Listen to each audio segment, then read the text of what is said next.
Vital PO, जिंदगी जियो। बिस्मिल्लाहिर्रहमानिर्रहीम, अल्हम्दुलिल्लाहि रब्बिल आलमीन, वस्सलातु वस्सलामु अला खातिमुन नबीन।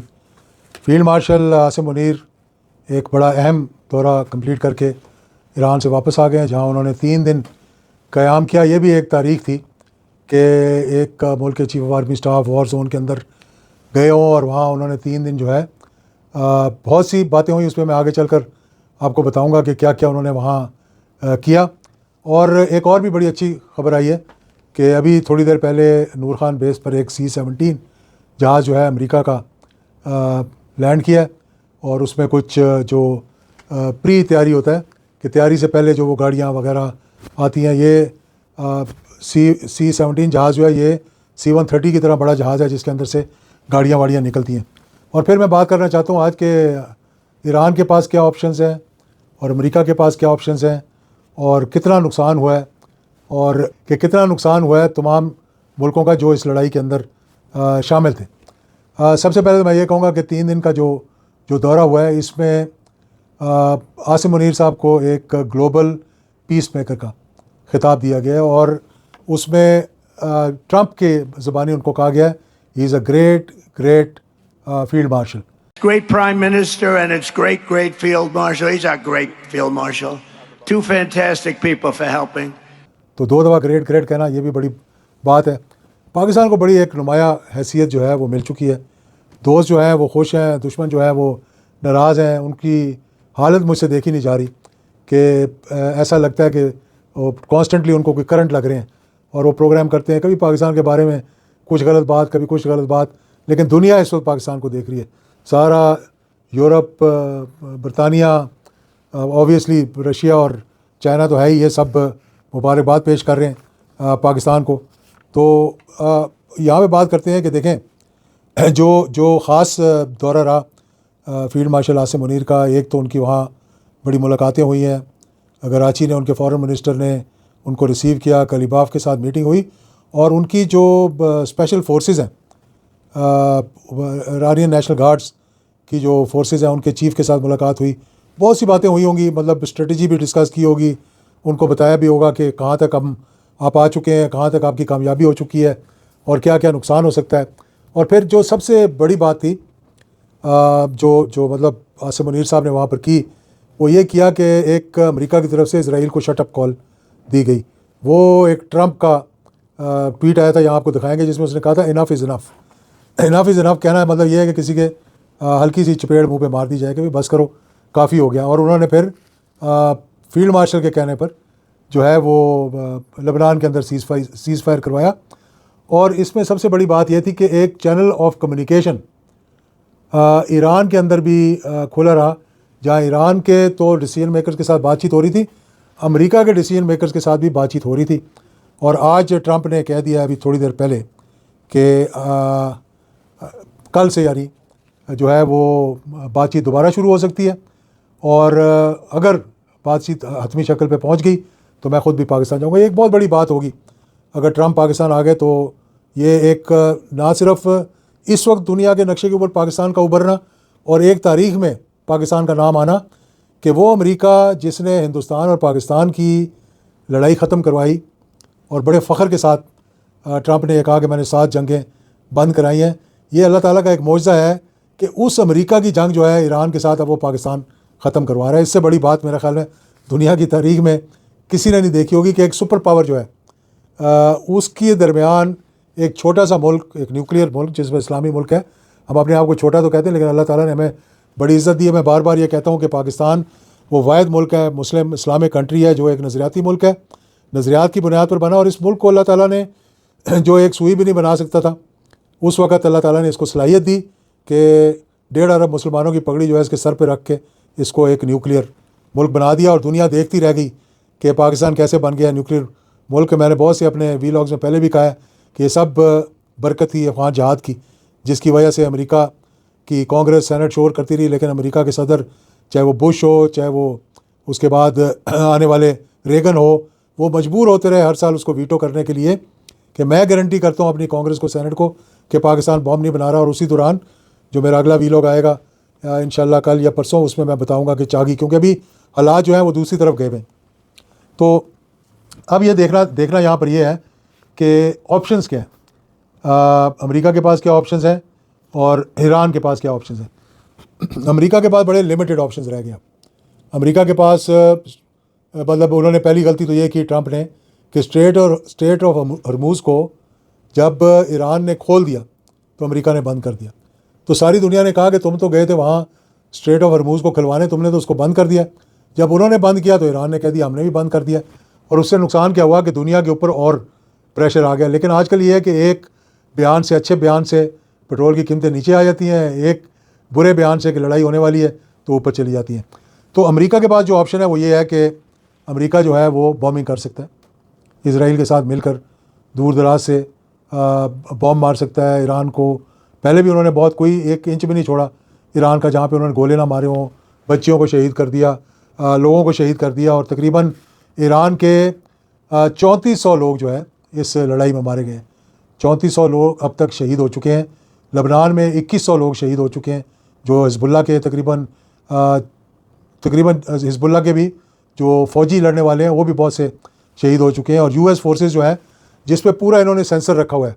अब यहाँ पे मैं यकीन नहीं करता कि जो फिगर्स आ रही हैं और जो फिगर्स दी गई हैं ये सही है, क्योंकि मेरे अंदाजे के मुताबिक उनके कोई 500 से 700 लोग वुंडेड हैं और इससे ज़्यादा जो है वो हलाक हुए हैं। जो इन्होंने कहा कि सिर्फ ऐलान उन्होंने किया कि हमारे सिर्फ 10 से 15 लोग जो है हलाक हुए इसमें, जो कि झूठ है।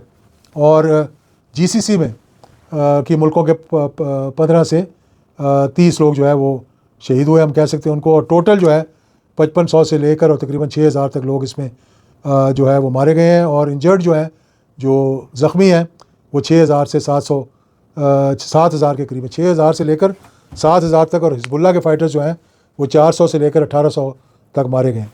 तो ये है। अब अमेरिका क्या कर सकता है, वो सिर्फ बॉम्ब कर सकता है टेम्परेरीली। मैं ये कह रहा हूँ इस बात पर गौर करें कि आर्जी तौर पे स्ट्रेट ऑफ हरमूज़ को बंद कर सकता है, वो ज़्यादा देर तक बंद नहीं कर सकता। उनके अखराजात, उनका वहाँ लोगों को रखना, उसको बंद करना, और ईरान जब चाहे उसको खुलवा तो शायद ना सके क्योंकि एक माइटी वहाँ पड़ी है, लेकिन उनकी शिप्स पे पहले भी हमला हुआ, उनको ज़ख्मी किया, फिर उनको वहाँ से बहुत वो गार्सिया के मुकाम पर ले जाकर रिपेयर करके वापस लाया गया। अब उनके 2 एयरक्राफ्ट कैरियर और जहाज़ वहाँ खड़े हुए हैं। ईरान भी उन पर मिसाइल मार सकता है, लेकिन बॉम्ब कर सकते हैं इसराइल और अमेरिका मिल के वहाँ पर। चलो नुकसान पहुँचा देंगे, इससे ज़्यादा उनके बस में भी कुछ नहीं है स्ट्रेट ऑफ हरमूज़ को बंद करना और बॉम्बिंग करना। तीसरी बात, उनके पास एक ही ऑप्शन है कि सीज़ फायर कर लें। लेकिन दोनों ममालिक जो हैं वो इस वक्त एक दूसरे के ऊपर यानी कि ब्लफ खेल रहे हैं। यानी ब्लफ इन द सेंस के एक वॉर ऑफ वर्ड्स कह लें, एक दूसरे को डिसेप्शन कह लें इसको, कि ट्रंप कह दिया हम लड़ाई जीत चुके हैं, हम बॉम्बिंग कर देंगे। ईरान कह रहा है कि हम नहीं मानते तुम्हारी बात। दोनों तरफ चाह भी रहे हैं कि सुलह हो जाए, और दोनों तरफ जो है वो इसमें वो भी है। अब हम बात करते हैं ईरान के पास क्या ऑप्शन है। ईरान के पास ऑप्शंस हैं कि ईरान के पास सुनने दुनिया का कोई भी ब्यूटी सोप आपको ना तो हवा में उड़ा सकता है, ना ही स्टार बना सकता है। सब कहानियां हैं, क्योंकि एक बेहतरीन ब्यूटी सोप का काम है साफ महफूज जिल्द और देर तक महकती ताजगी। और खूबसूरती वो तो आपके अंदर है। वाइटल मस्क फ्रेशिया, क्लेanलीनेस के साथ फ्रेशिया की नरम, नफीस और नुमाया खुशबू, जो आपको दे ऐसी मुनफरिद महकती ताजगी जो एतमाद बनकर साथ रहे सारा दिन।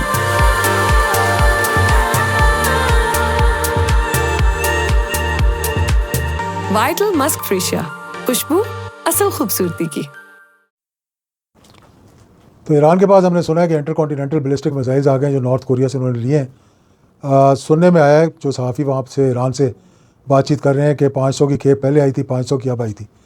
तो अगर इतनी हद तक चले गए कि मज़ीद बॉम्बिंग शुरू होगी और लड़ाई शुरू होगी, एक तो ये है कि वो इंटरकॉन्टिनेंटल बैलिस्टिक मिसाइल्स अगर इस्तेमाल करेंगे तो इससे फिर एक मिनी वर्ल्ड वॉर आप समझ लें कि इस खित्ते के अंदर आग लग जाएगी। और ईरान के पास मेरे ख्याल में ज़्यादा ट्रम्प कार्ड्स हैं बजाय इसके कि जो बाहर से आके लड़ रहे हैं। वो ये कि ईरान स्ट्रेट ऑफ हरमूज़ को किसी वक्त भी चाहे बंद कर सकता है। अगर वहाँ 10 साल भी अमेरिका खड़ा होकर जाएगा, जिस दिन वो खाली होगा उसके बाद वो कंट्रोल सारा जो ट्रम्प कार्ड है वो अब उसके उनके हाथ में आ जाएगा। दूसरी उनके पास देखें, स्ट्रेट ऑफ हरमूज़ को बंद करने के साथ साथ दूसरा ऑप्शन ये है कि जीसीसी कंट्रीज़ उसके बिल्कुल साथ हैं। तो फिर अगर ये लड़ाई बढ़ गई तो फिर उन ममालिक के लिए बड़ा एक मुश्किल हो जाएगा, इसराइल के लिए भी मुश्किल होगी, क्योंकि जो डोम था उनका वो तो ख़त्म हो चुका है। ईरान के पास आज भी वो मिसाइल जो पहले वो मारते रहे हैं बेतहाशा हैं, तो उन मिसाइल के साथ उन्होंने जो दोबारा भी इस्तेमाल हो सकते हैं, ड्रोन्स भी इस्तेमाल हो सकते हैं। और इस दौरान जब ये पीस 22 अप्रैल तक है, अब आगे चल के मैं बताता हूँ कि क्या इसका बनेगा, को ये या तो एक्सटेंड होगी या फिर बातचीत कल शुरू हो जाएगी। ये अफोर्ड नहीं कर सकते इस वक्त कि 22 तारीख को जब सीज़फायर ख़त्म हो तो लड़ाई दोबारा शुरू हो जाए। अब ईरान के पास जो मेन हथियार है वो है यूरेनियम, जो उनके पास रिच यूरेनियम पड़ा हुआ है, जो कहते हैं कि 60% यूरेनियम है। वो किसी वक्त भी उसको 95 पे ले जा सकते हैं। अगर मजबूर हो गया ईरान तो वो NPT से बाहर भी निकल सकता है। अगर ईरान NPT से बाहर निकल आए और न्यूक्लियर अपना यूरेनियम को इनरिच करना शुरू कर दे तो फिर कितनी बॉम्बिंग करेंगे, कहाँ उनको रोकेंगे। अगर आप उनका यूरेनियम ले भी जाएंगे तो जहन तो उनके वहीं होंगे, जहन तो उनके आप नहीं ले जा सकते। तो वही साइंटिस्ट हैं, कई मार दिया आपने, लीडरशिप को मार दिया, कोई फ़र्क नहीं पड़ा, रजीम चेंज नहीं हुआ, जो कहा गया था उनकी लीडरशिप चेंज नहीं हुई, लोग बाहर नहीं निकले, रज़ा शाह पहलवी आगे बैठ नहीं सका।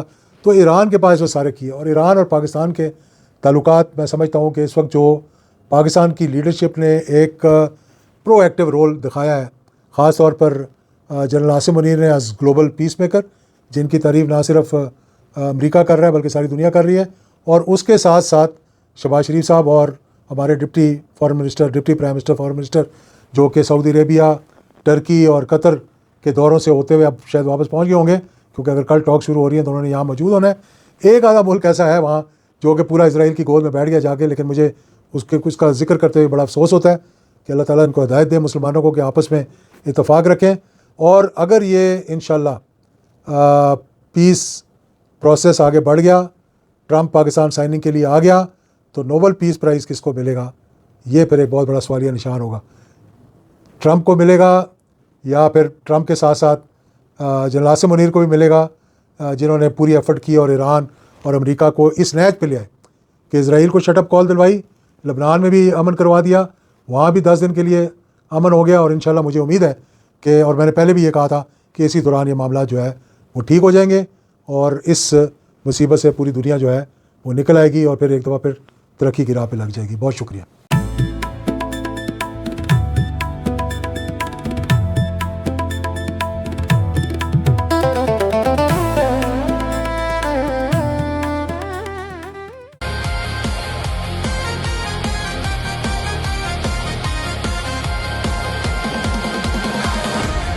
वाइटल पीओ, जिंदगी जियो।